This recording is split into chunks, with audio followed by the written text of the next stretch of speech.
Traditional method ఏం చేస్తారంటే method 1 ఏమో 16 రోజులు పనిచేస్తాడు, ఏమో 16 రోజులు పనిచేస్తాడు అంటే ఒక రోజు వాడు 1/16 పని చేస్తాడు.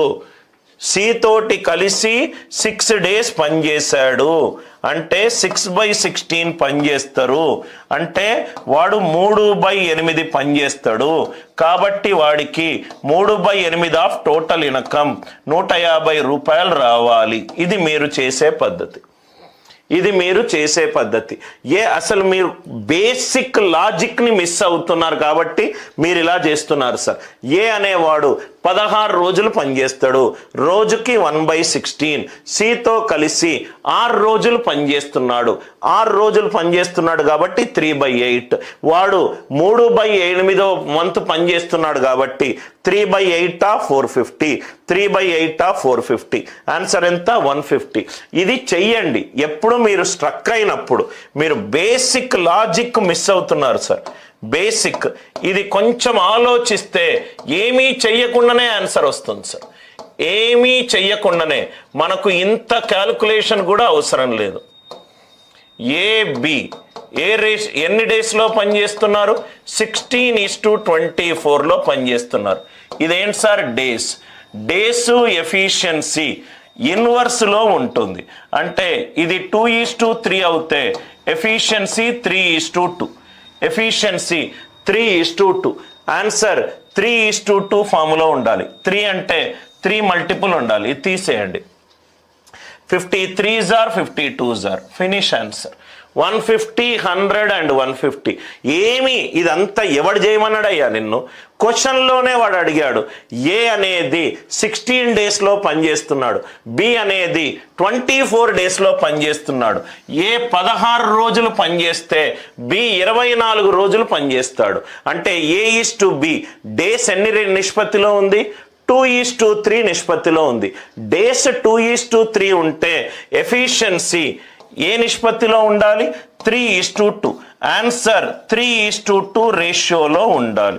Answer exact question, exact answer options 3:2 నిష్పత్తిలో ఉండాలి. ఫస్ట్ వన్ 3 మల్టిపుల్ అయి ఉండాలి, B తీసేశాను, C తీసేశాను, right.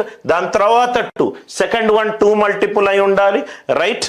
So probably మీకు మోర్ దాన్ 1 ఆన్సర్ ఆప్షన్ ఉన్నప్పుడు, అన్ని ఆప్షన్లు 3:2 ఉన్నప్పుడు మీరు మెథడ్ చేస్తే దానికి ఒక రీజనింగ్ ఉన్నది. ఎగ్జాక్ట్ క్వశ్చన్స్ సార్, మీకు ఎగ్జామ్లో వచ్చిన exact questions with exact answer options. ఎందుకు నేను ఈ పాయింట్ అని చెప్తున్నాను సార్? ప్రీవియస్ క్వశ్చన్లో మనం ఒక పాయింట్ నేర్చుకున్నాము. ఏం నేర్చుకున్నాము? డేస్ అండ్ ఎఫిషియన్సీ అనేటి ఇన్వర్స్ రేషియోలో ఉంటుంది.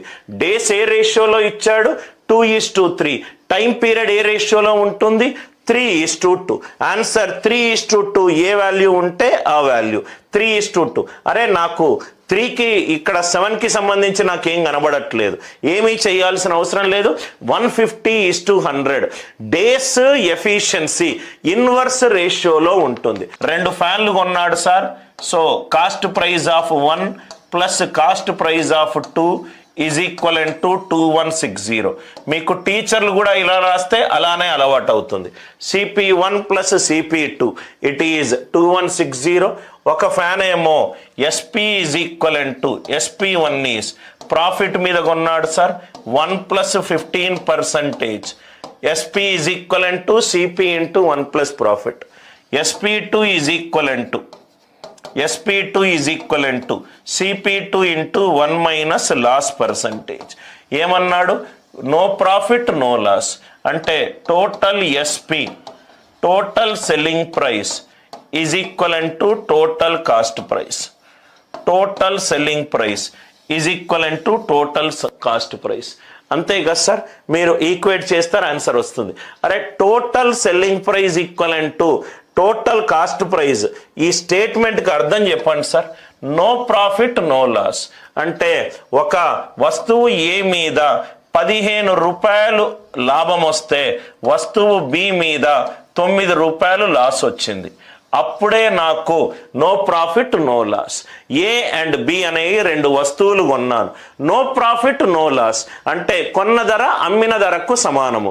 ఇది ఎంతకైతే 15 రూపాయలు ఎక్కువ కమ్మితే నాకు వచ్చిందో అది తక్కువ కమ్మితే అదే వచ్చింది. ఈ 15A is equivalent to 9B ఎక్కడి నుంచి వచ్చింది సార్? కొంచెం ఆలోచించి చూడండి. మీరు ఇలా చేసినా మీకు ఆన్సర్ వస్తుంది. Total SP CP1 1 plus 15% plus CP2 into 1 minus 9%. CP ఇదంతా చేయాల్సిన అవసరం లేదు. మనం మ్యాథ్స్ని సింపుల్ లాజికల్గా చూస్తే చాలు. CP2 ఏమైంది sir? CP1 into 15 CP2 into 9. CP1ని ఏ అనుకున్నాను, CP2ని బి అనుకున్నాను. అరే నాకు లాభము నష్టము రాలేదయ్యా, దీని మీద నాకు 15 రూపాయలు ఎక్కువ వస్తే దాని మీద నాకు 9 రూపాయలు నష్టం వచ్చింది. సో కాబట్టి మొత్తము నో ప్రాఫిట్ నో లాస్కి వచ్చింది. ఇది చూడంగానే A by B ఏమైంది? 9/15. 9/15 అంటే 3/5. ఫస్ట్ వాల్యూ సెకండ్ వాల్యూ కంటే తక్కువ ఉండాలి. చూడంగానే ఇది ఎలిమినేట్ అయిపోయింది, ఇది ఎలిమినేట్ అయిపోయింది, ఇది ఎలిమినేట్ అయిపోయింది, ఇది ఎలిమినేట్ అయిపోయింది. Are you all with me? 3:5. 3:5లో ఏముంది చూడండి సార్, ఇది 0 0 cancel. 27 3s are 27 5s are 3:5. అరే నాకు ఇక్కడ 710లో 71 అనే ప్రధాన సంఖ్య కనబడుతుంది. 145 71 తోటి డివైడ్ కాదు. 3:2 వచ్చే ఛాన్సే లేదు. నేను ఒక వస్తువుని నో ప్రాఫిట్ నో లాస్లో కొన్నాను. అంటే మీకు ఒక చిన్న ఎగ్జాంపుల్గా చెప్పాలంటే, దీన్ని మ్యాథ్స్ ఇప్పుడు నేను 2 పెన్లు తీసుకున్నాను. దీని మీద నాకు 15 రూపాయలు ప్రాఫిట్ వచ్చింది, దీని మీద నాకు 9 రూపాయలు లాస్ వచ్చింది. రైట్? ఈ రెండు కలిపితే కొంత కొన్నాను, దీని మీద ప్రాఫిట్ వచ్చింది, దీని మీద లాస్ వచ్చింది. మొత్తం కూడితే నాకు నో ప్రాఫిట్ నో లాస్ వచ్చింది. దీని మీద వచ్చిన ప్రాఫిట్ దీని మీద వచ్చిన లాస్ తోటి సమానము. 15A is equivalent to 9B. Sir ఇక్కడ ఏ అండ్ బి ఏంటి సార్? ఏ అనేది మొదటి వస్తువు యొక్క కాస్ట్ ప్రైస్, బి అనేది ఏంటి? రెండో వస్తువు యొక్క కాస్ట్ ప్రైస్. ఇదంతా మీరు సోది చెయ్యొద్దు సార్. ఇదంతా మీరు సోది చేసి టైం వేస్ట్ చేసుకోకూడదు. I hope the idea it is very much clear to you. మొదటి వస్తువు మీద వచ్చిన 15 రూపాయలు ప్రాఫిట్ రెండో వస్తువు మీద వచ్చిన 9 రూపాయల లాస్కి సమానమైనప్పుడే నాకు నో ప్రాఫిట్ నో లాస్ వస్తుంది. అందరికీ ఈ లాజిక్ అర్థమవుతే ఎస్ అని చెప్పి రిప్లై చేయండి. మనము మ్యాథ్స్ని కానీ రీజనింగ్ని కానీ చాలా తెలివితోటి సాల్వ్ చేస్తాం సార్. మొదటి వస్తువు 3, రెండో వస్తువు 5. మొదటి వస్తువు యొక్క వాల్యూ రెండో వస్తువు వాల్యూ కంటే తక్కువ. ఇక్కడేమో మొదటి వస్తువు ఎక్కువ ఉంది, ఇది తీసేశాను. ఫస్ట్ మొదటి వస్తువులో 710, రైట్? 710 ఇదేమో 3 మల్టిపుల్ అని నాకు కనబడుతుంది. 710 3 మల్టిపుల్ కాదు, కాబట్టి ఏ తీసేశాను. ఆన్సర్ ఎంత?